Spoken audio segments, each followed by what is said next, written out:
episode. Episode 8 is Death by Media. And that's where a lot of this comes from, is that what the media puts out there, the media, the media is a sculptor of culture, right? It always has been. Whether we're talking about media like movie, cinema, Hollywood, or commercials, or what's on primetime television, Yeah. or now what's on cable television, they're all sculptors of our culture. And they are sculpting us to think only on that first level and to ask those questions. Is Marty and the bro, is that Yeah. appropriation? Oh, gotcha. They're it's the way that they're conditioning us, Yeah. right? That was hilarious. And so we're going to Yeah. talk the rest of the episode about the media's influence and where they get it wrong, and how it is.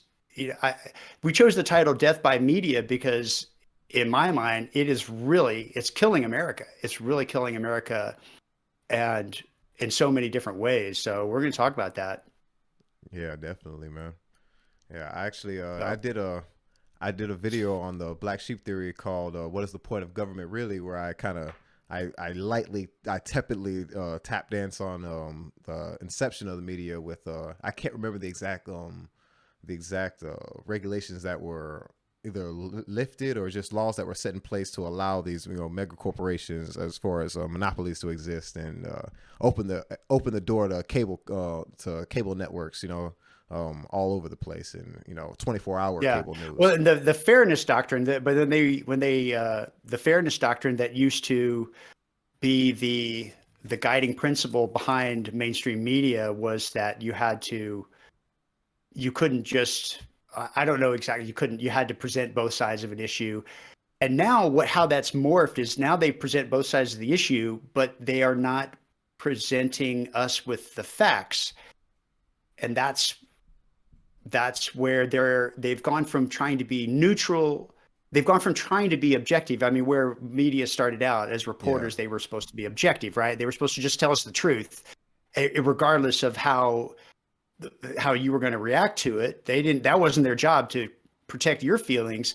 They were just going to tell us the truth. And that has morphed into a place where they are trying to be neutral to everything and neutral to the facts even. So they're not even, they'll tell us what Mitch McConnell said or what Nancy Pelosi said, but not tell us what the truth is. Hmm.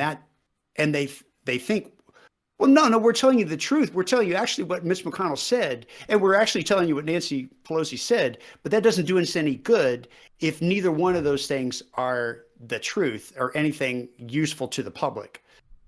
So it's a level one distraction, again, just like those the earlier conversation.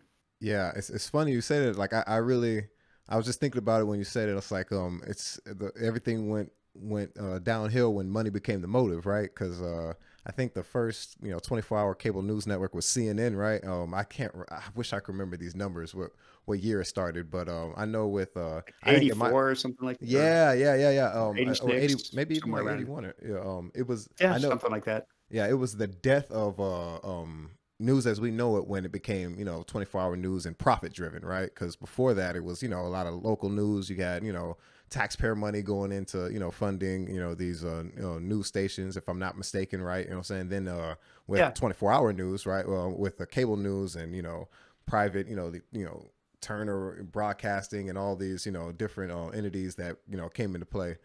Whatever, And then Viacom, yeah, and Yeah, Sinclair. Sinclair now is one of the ones that Exactly. on the conservative side that, yeah, yeah. Yeah, they But it's wild, man. It's just it really just they took a stranglehold on everything and just took off running with it, right? absolutely, absolutely. Yeah, there used to be some principle behind reporting. And you go back, you look at like 60 Minutes. 60 Minutes was a very influential Sunday show that would expose corruption right and left. Every week they were putting some CEO on the spot, making them Yeah, sweat yeah, and exposing how the corruption. And now they're doing like celebrity exposés, right? yeah, Because exposing corruption is not in their best interest. yeah, man. Sorry, that's It's just true. And it's harming the public interest because they have shifted their obligation. from informing the public to watching out for their bottom line, the profit motive, like you were talking about. Exactly, man. Yeah, that's it's money. When money is the motive, man. Like, it's the problem is not everything has to be profit driven, right? You know, and when certain things are, like whether it be the media or medicine, when it's just profit there, it doesn't, you're not looking out for the well being of people. What the point of media is supposed to be, right? Like the idea of it is for us regular, degular ass people, you know what I'm saying? Like, can figure out, what's going on around us, right? Could you imagine? Yeah. Like, I mean, now I'm thinking back, like, if the only way you were getting your news was really from the, or at least the, I wonder how much bad the propaganda was back then. It was probably way worse when you couldn't, when there was no internet, right? When it was just horse and buggy news. Oh, no, Right? definitely the At least people government in news. power. Yeah, no, people in power, they understand the importance of the media. So that's always, if you notice, if ever there's a coup or anything like that in any country, the first thing they do is they shut down the media. Any opposition media, they shut it down. They go in and they start arresting reporters or just threatening them, that because that is how they control information. That's how powerful people can control information, is by controlling the media. Like Jeff Bezos, for example, owns the New York Times or Washington Post, one of the big. The Washington Post. Is that what it is? Yeah, Jeff Bezos owns it. So yeah, it's part of the. There was actually the Hill. Just shout out to the Hill and Crystal and them. Crystal and Sagar. I think they did. I was listening to a story they were talking about where Jeff Bezos earlier in I guess it was in I don't know, sometime in the last couple years, Jeff Bezos had gotten to a scandal where he was caught cheating or something like that with his cheating on his wife. But he got into the Washington Post and spun it to saying that Saudi Arabia was blackmailing him with that story because of his opposition to what happened with Jamal Khashoggi with that. But that wasn't, there was no proof of that at all. Like, there came out, the intelligence agency was like, there's no proof of this ever happened, that Saudi Arabia ever did this. So he used, the Washington Post, and with the Washington Post being the Washington Post, when they print a story and, all the other, when a major publication like that prints a story, all the other ones follow suit, of course, and follow line. And so that, all the news, everybody in the media, well, not everybody, but, all the mainstream media was all, basically hailing him as a hero, when really he got caught in some weird salacious, like the story was like the mistress's brother, found some tapes and like blackmailed her.